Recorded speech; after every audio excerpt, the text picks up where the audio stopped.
కయే కలక్రీం సకలక్రీం నమశివాయ.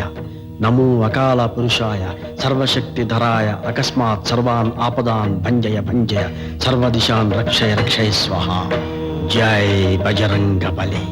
స్వామి, ఇంత పెద్ద గ్రంథాన్ని చందమామ చదివినట్టు చదివేశారు, మాకు ఒక్క ముక్క అర్థం కాలేదు.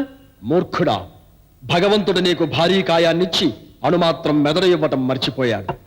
ఇది అపూర్వ శక్తివంతమైన గ్రంథం.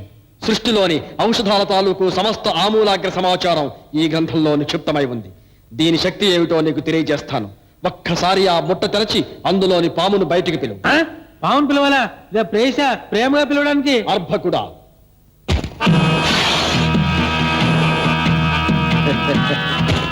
చూశావరా దాని జాతి పగ కచితో ఎలా కొట్టుమిట్టాడుతోందో? అరిష్టం, ఒక్కసారి దానితో పాటు నువ్వు నాలుకాడించు.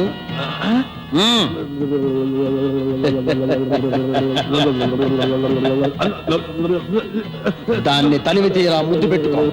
ముద్దు పెట్టుకోవాలా? ఇదేనా మాధురి దీక్షిత లేదా సూక్ష్మిత ముద్దు పెట్టుకోవడానికి? స్వామి చెప్పారుగా, ఇక నీకు భయం ఎందుకు? అమ్మ బాబాయ్, నా వల్ల కాదు, ఇది మగపావు. కావాలంటే నువ్వే ముద్దు పెట్టుకో. తిరిగివాడా, ఇప్పుడు చూడు ఈ గ్రంథం శక్తి ఏమిటో. జై బజరంగ బలి.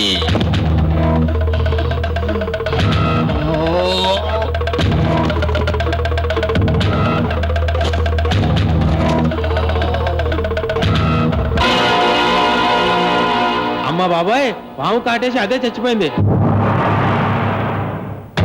పిచ్చివాడా, ఇది నా శక్తి కాదు, ఈ గ్రంథానికి ఉన్న సామర్థ్యం. ఈ గ్రంథంలో పేర్కొన్నట్టుగా బుల్లాగరసం తాగిన వాడెవడైనా సరే పాము కాటుకు మరణించదు, పామే మరణిస్తుంది. మనిషిని మృత్యుంజయుణ్ణి చేయాలన్న ఈ చంద్రతేజ ప్రయత్న సాఫల్యానికి ఇది ఒక ఉదాహరణ మాత్రమే. జై బజరంగ బలి.